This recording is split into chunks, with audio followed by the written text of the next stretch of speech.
मुंबई महानगरपालिकेच्या सुधार समितीमध्ये जो अजेंडा आला होता आणि त्याची बैठक काल होणार होती, परंतु बैठक होणार आणि अजेंडा पाठवला आणि ऐन मोमेंटला म्हणजे आदल्या दिवशी संध्याकाळी 5 वाजता बैठक रद्द झाल्याचं जाहीर करण्यात आलं.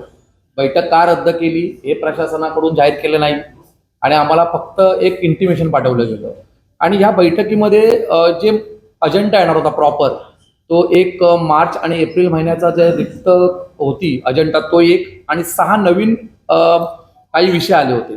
त्यातला मी सर्वात प्रमुख विषय की जो 5 जी रुग्णालय आहेत त्याच्यामधल्या रक्तपेढ्या ह्या मुंबई महानगरपालिकेच्या वतीने PPP मॉडेल म्हणून प्रायव्हेट तत्वावरती चालवायला देणार आणि त्या रक्तपेढ्या प्रायव्हेट तत्वावर चालू देण्यासाठी आमचा हा विरोध आहे. आणि आम्ही तो इम्प्रुव्हमेंट कमिटीमध्ये देखील विरोध प्रामुख्याने शिवसेना, उद्धव बाळासाहेब ठाकरे पक्षाचे सर्व सदस्य मांडणार आहोत. पण विरोधाला विरोध न करता नेमका विरोध काय ह्या गोष्टी देखील तुमच्या समोर आणणं गरजेचं आहे. आता जेव्हा मुंबई महापालिकेच्या ज्या काही 4 हॉस्पिटल्स आहेत, मग सायन असू दे, KEM असू दे, नायर असू दे, मेडिकल कॉलेजेस, त्याच्यामध्ये ज्या रक्तपेढ्या असतात त्याच्यामध्ये सर्जरीसाठी जे ब्लड लागतं ते ब्लड आपण गरिबांना मोफत त्या ठिकाणी किंवा एक 100-200 रुपये काय घेऊन देत असतो. या प्रायव्हेटसाठी आपण ज्या जागा देतोय, मुळात ब्लड तयार करण्याचे 2 प्रकार आहेत, होल ब्लड आणि त्याच्यावर प्रक्रिया केलेलं दुसरं ब्लड. आता होल ब्लडसाठी फक्त 100 स्क्वेअर मीटर जमीन पाहिजे, म्हणजे जागा पाहिजे. आणि जर कधी त्याच्यामध्ये टेक्निशियननी त्याच्यामध्ये चेंजेस करायचे असेल तर 150 स्क्वेअर मीटर लागतं. मग ह्या 5 जणांना म्हणजे भगवती इथे 310 स्क्वेअर मीटर आपण जागा देतोय, MP अग्रवाल इथे 367 स्क्वेअर मीटर जागा देतोय, राजावाडीला 248 स्क्वेअर मीटर देतोय. मग ही एक्स्ट्रा जागा का दिली जाते? याचा भविष्यामध्ये वेगळ्या करण्यासाठी व्यावसायिक वापर होण्याची शक्यता आहे. तर माझी म्हणणं आहे की हे चुकीचं आहे. त्यानंतर त्यांना 1100 रुपये दर आपण घेऊ शकतो असं त्यांना अट टाकून दिलेली आहे. आता मला सांगा, जिथे आपण मोफत देतोय, आरोग्य खात्याचा एवढा मोठा बजेट आहे आणि आपल्या मुंबई महानगरपालिकेच्या हॉस्पिटलमध्ये येणारे रुग्ण हे गरीब असतात, जर त्यांना भविष्यामध्ये 1100 रुपये सांगितले होल ब्लडसाठी, पण त्याच्यामध्ये टेक्निशियन जेव्हा एखादा बदल करतात तेव्हा तेच ब्लडची बॉटल आजच्या घडीला 1600 ते 1700 रुपयाला प्रायव्हेटमध्ये विकली जाते, त्याच दराने किंवा त्याच्यापेक्षा जास्त दराने विकली जाणार आहे. मग हे अपेक्षित होतं का नवीन जे आलेल्या BJP गव्हर्नमेंटकडून, जी मुंबई महापालिकेला, की तुम्ही रक्त देखील आज विकत घ्यावं लागणार मुंबई महापालिकेमधील नागरिकांना, रुग्णांना? ह्याच्यासाठी आमचा विरोध आहे. तिसरं, याच्यामध्ये थॅलेसिमियाचा जो पेशंट असतो त्याला 10 दिवसाला एक रक्ताची बॉटल लागते. मग ती रक्ताची बॉटल मिळण्यासाठी बिचारा तो पेशंट तिथे तासनतास त्या हॉस्पिटल जवळ जागा बसलेला असतो की बाबा मला पेशंटला मिळालं पाहिजे. ह्या संदर्भात कुठेही अजेंड्यावर लिहिलेलं नाहीये की त्याला मोफत मिळणार, काय मिळणार, म्हणजे भविष्यात त्याला देखील पैसे पेड करावे लागतील.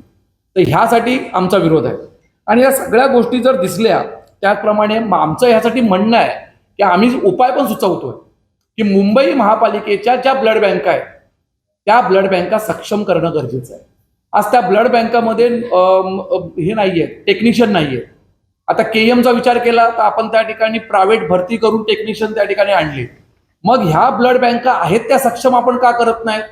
त्यातली इन्स्ट्रुमेंट जी आहेत ती नव्याने आणून, जी कालबाह्य झालेली इन्स्ट्रुमेंट काढून नवीन इन्स्ट्रुमेंट आणून त्या ब्लड बँकांमधून जास्तीत जास्त ब्लड आपल्याला कसं मिळेल, जनजागृती करण्यावरती भर दिला पाहिजे.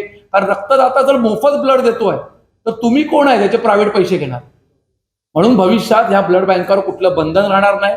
गेल्या आता MRI असू दे, CT स्कॅन असू दे, ते देखील प्रायव्हेट तत्वावर चालू करण्यासाठी मुंबई महापालिकेने दिलेले आहे.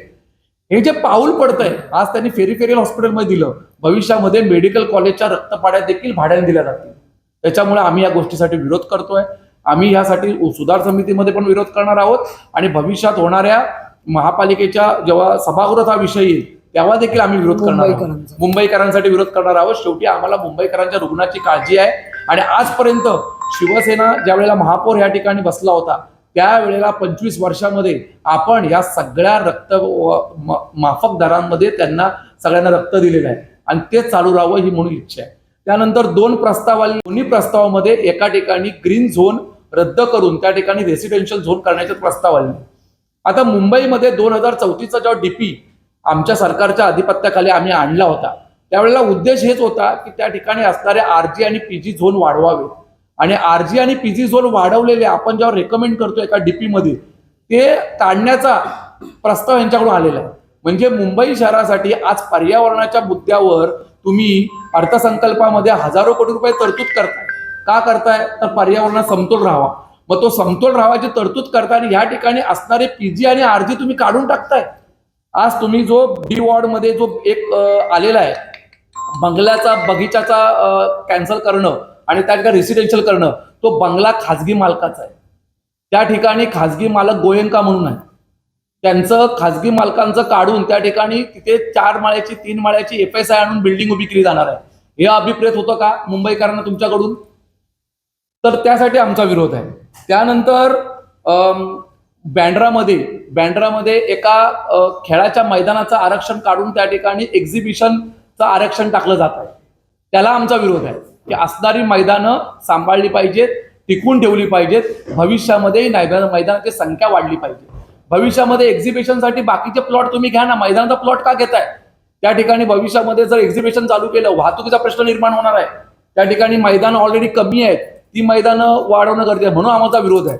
म्हणून ही इम्प्रुव्हमेंट कमिटीमध्ये जे जे विषय आले त्या विषयाला आम्ही विरोध करणार आहोत.